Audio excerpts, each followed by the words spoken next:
Broadcast the rhythm.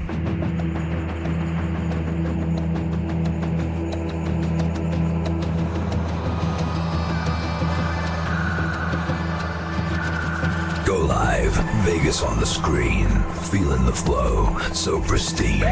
Boom, as the beats align, electric dreams, they intertwine.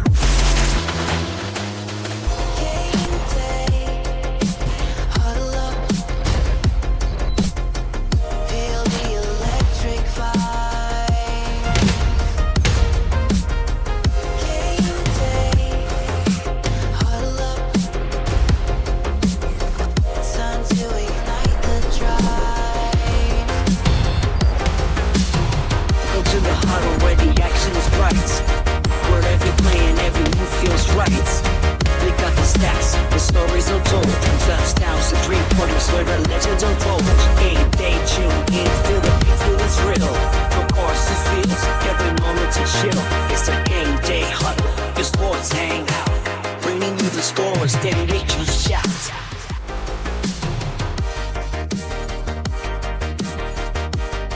All right, ladies and gentlemen, the time is once again here. The Game Day Huddle is upon us as we are live on Go Live Vegas on all of our social media platforms as well as the Go Live Vegas radio app. Brett Lawson, Jimmy Garino, and Steve Johnson here.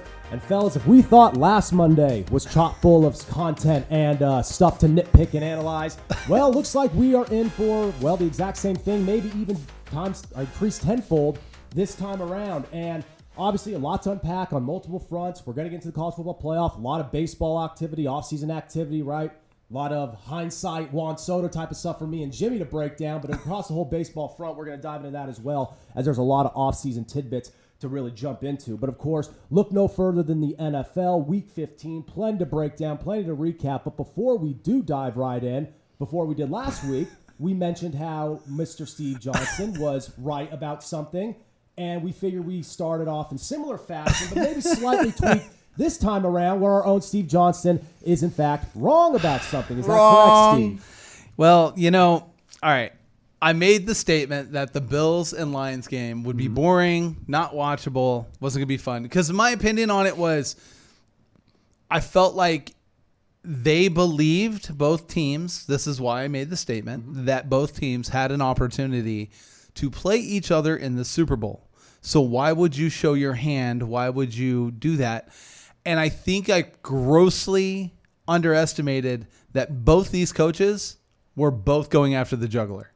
And that's where I grossly got this wrong, because there was no foot off the gas at all. Every time the Bills had the ball, it was vertical. Yep. And the Lions, they ran all kinds of misdirections and all kinds of things.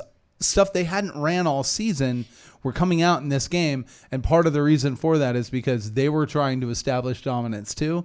And that's just poor, mismanagement by me. So yes, I was wrong. But it's reflective. And Jimmy, I know you have plenty of thoughts too, as I kind of want to get your gauge on this as well. But it's interesting because so often these like Super Bowl preview type of matchups, we get a little hesitant. Philadelphia and Baltimore, maybe not as competitive as we thought it might be, right? We've seen some of these other games that you think could be a potential look ahead to the Super Bowl. And I actually kind of get why that was a thought process. The Bills had dropped 2 straight. The Lions were hot. They'd won 11 straight, but they were decimated with injuries. Yesterday, that only continued for them, as we'll get into. But Jimmy, what was your main reaction? Because what we saw between these two quarterbacks was a high-scoring affair, but I don't know if you could necessarily call it a shootout, given the fact that the Bills seem to just always be one step ahead, maybe even 2 steps ahead of Detroit. And the Lions, despite being incredible offensively, they were never able to really close the gap as much as they needed to because they just couldn't stop Josh Allen. And I think that's the Lions' issue right now, is we don't know what that defense is going to bring every week. Some weeks they look pretty good and they can stop the run, and they're doing a good enough job to get the job done. Yeah.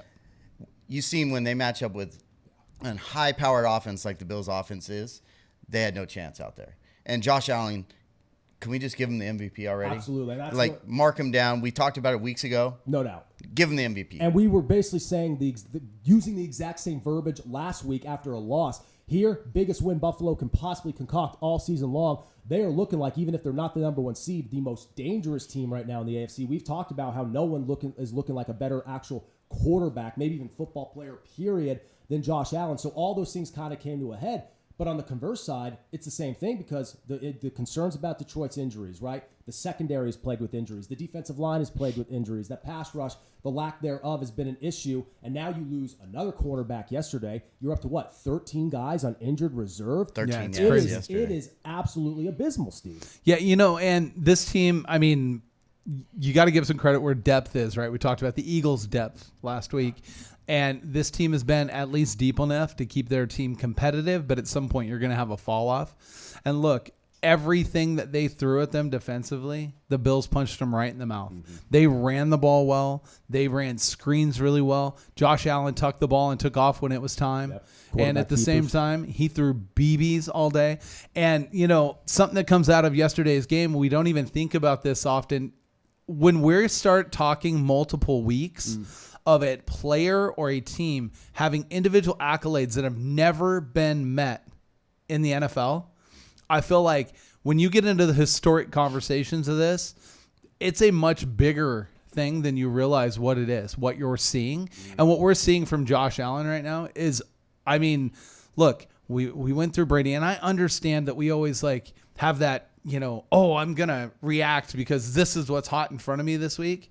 But when you can then go and match it up against history, this is the best, arguably 3-game run of any quarterback in history. And in the last 2 games, the guy has 10 touchdowns. He has 400 passing yards in each game. He has 0 sacks, and he has fumbled 0 times. It is the only quarterback to ever do 400 yards, 4 touchdowns, no interceptions, no fumbles, and no sacks in 2 consecutive games. Well, and going into the season, what was our questions? He doesn't have any weapons around him. Yeah. Where's Josh Allen's weapons? They just gave away Diggs. They gave away everybody off that offense that he has no weapons to go to. We were wrong. Keon Coleman showing up. Shakir's showing up. Playing great. James Cook is an absolute animal behind at running back. So he has those weapons. Obviously, the front office and them, they knew. That's why they let Diggs walk when everybody was like, what are you doing here? You should be keeping this guy. He's one of the best. But now he goes to Houston and kind of is hurt all the time. So now we see where they were smart. Absolutely. And you see that team. It's so balanced under Joe Brady. That was a key question. Personnel, would they be okay? Would they have a sense of balance? They have just that. They have the role players. They have the stars. Khalil Shakir's emerged into a star. Keon Coleman's proven to be a nice pick when he is out there healthy. You have obviously James Cook is the focal point, but now you have 2 running backs who get the job done out of the backfield. Dawson Knox, who has kind of been underwhelming in recent years because Kincaid's been beat up this year. He's had to step up. You see all these guys who before were kind of just players out there who may be a hot and cold hit and miss type of week by week scenario given what the offense does. Now every week everyone is getting involved because that's the reflection of the balance on the offense and just how good the quarterback is spreading it around. No, and exactly that. And then on top of it, the fact that this team is able to take and make these players that, let's be honest, how it works half the time. These guys go to another team and they're out of a scheme and all of a sudden they're not the same player, right? This is a blueprint. I mean, I'm not trying to say that they're trying to do this, but look, if it wasn't broke, don't fix it. This is a very Brady and Belichick checked off list. Here are the things we need. We don't need the top in anything. We need guys that come out and play for each other.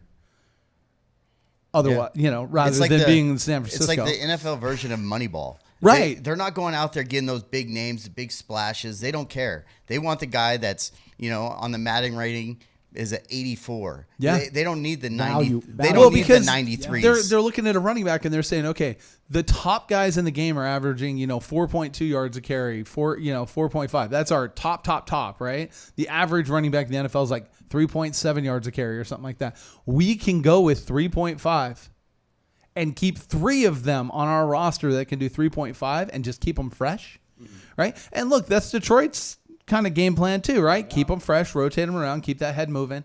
I'll tell you, but as far as it goes, you're 100% correct, Jimmy. The MVP is over. Whatever odds you have to lay and just whatever money you have, go throw it on it because you're not losing that bet.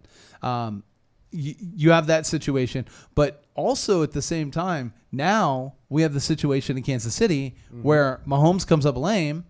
And we just got reports earlier this morning from Ian Rappaport just about an hour ago. It's going to be basically a day-by-day type of thing. It's a very, very moderate high ankle sprain. So obviously not ideal, but not the worst news maybe that some of us were immediately thinking when watching that Cleveland-Kansas City game. But now Buffalo, who has a win over KC, Mahomes is hobbled. You may go with Wentz moving forward, and Buffalo's looking like the most dangerous team in the league. And another point that I like that's very interesting, Steve, you kind of briefly touched on it, in that much like Detroit, Buffalo isn't caught up in like this thing where, we have to stop them. Like, no, we will just outscore you at will. Yeah. Now, obviously, once you get to the playoffs, once you get late in the season, defense becomes a little bit more of a factor. Running game becomes a little bit more of a factor. But when you can score and go up and down the field like that, granted, Detroit's very hurt. You may not be able to do that against other defenses that are left in the hunt. But when you can score at will like that, then your defense is essentially playing with house money. Because now you can afford to maybe let something up. But now if you pin your ears back, you do have some good pass rushers, Greg Rousseau, AJ Epinesa. You have some depth there. Then it allows your defense to shine in ways that you're essentially emphasizing the positives, eliminating the negatives in many ways. Well, and here we are. KC, that was a defensive win yesterday. No they doubt. did not look good. Have they looked good at all, though? Right. No, but that's what I'm saying. It's like they didn't look good at all against a average at best Browns defense at this point. I think that anybody would take, and their ability to move the ball when they need to is there, but it's all predicated on Mahomes. It's 100% based on him because you're not even seeing the fact that him and Kelsey are talking about they're out of rhythm. And these things, this is stuff that a veteran team like this with a Hall of Fame coach, right, should not be having these discussions. You're not hearing, look, George Kittle's not coming on and saying Brock Purdy and I aren't on the same page. Mm-hmm. Especially this late in the season. Right. We're like, and plus they played together for what, the last 8 years, right. 7 years. So it's like, come on now. They have chemistry. They're just not getting the job done. They're getting the job done because they keep freaking winning every week. And I keep looking at the scoreboard looking like, how is this team keep doing this? Every single week they just squeak by. And it's also kind of a reflection of how preconceived notions work, right? We still, maybe in the past 2 weeks, because that Buffalo offense is ascending, we want to be hesitant all year long on Buffalo, even with a head-to-head win over Kansas City. And a lot of us, even people who are skeptical of the Chiefs and their offense, people will still hang their hat saying, okay, once the postseason is there, even you, Jimmy, kind of alluded to it. There's still a good chance maybe they'll be there just because they keep winning, because they know how to win. But at the same time, if you just take that one element away and go off the eye test, no one's going to say, at least on a tomorrow, if they were to play, no one's going to pick Kansas City, even if Mahomes is healthy right now. Now that Mahomes is hurt, it's a whole new different dynamic. Yeah, absolutely. Well, and those situations occur and these things happen, and we'll see where they go, and it's comfortable for them, right? Especially, look, Chargers take a loss. Yep. Broncos, okay, I think defensively, the Broncos probably are one of the teams that could give some fits to a team like Buffalo, right? They're kind of falling into their own right now. They, what they are is they're playing as a team that just has nothing to lose, and they're out on this we're going to prove you wrong run, which that works in sports. When you're out to prove people wrong, a lot of times that's why guys in contract years get big contract dollars and have big seasons, because they're out to prove they're worth it. When someone decides in their mind to turn it on, and you got teams like that, you've got teams like, look, Texans, as up and down as they've had of a season, that defense is really good. Great pass rush. Yep. And that is going to disrupt some things and cause some problems. I'm going to tell you now, both those defenses I just mentioned do not match up well for Kansas City. And they're definitely a tough road, either one of those defenses for the Bills as well. And we've seen kind of the difference with Kansas City the last few years, and they've been in contention every year to Super Bowls, but we've seen the difference now with each kind of year since the 2022 season where they had really, really good play from the offensive tackles. Mahomes has been decimated all year long. Even before this ankle injury, he has been hit a lot. He has been banged up. And even when they're not on him, he is constantly eluding pressure. The pocket's collapsing around him. They have a great interior, maybe one of the best units inside in the game. But those tackles have been a huge liability, and we'll see if that continues to be the case. Again, next week against Houston with Will Anderson, that's going to be difficult as well. But Steve, you mentioned the Bucs. Jimmy, you mentioned them as well. Obviously, there's plenty to talk about the Eagles, and we'll head there in a minute. But I just have to ask you straight up, how legitimate are the Buccaneers right now in your eyes? So on the way here, I knew this topic was coming up, right? And my entire thought process on it was, are we in a situation where the Chargers just aren't that good? Or are the Buccaneers that much better than we thought, right? I will say this. I thought that when they went in at halftime, Buccaneers just decided, are we froze completely? We don't know what's happening here. Just everything froze. Or froze. All righty. We'll put a pin in it. No, it's all good. Just let us know we're back on. I'm happy you cut us off. That way we didn't waste anything. Yeah. Save it for the show.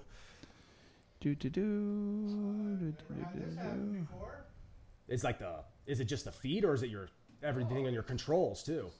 Froze. Like the computer. The whole thing froze up? Yeah. Systems trying to get in there and comment.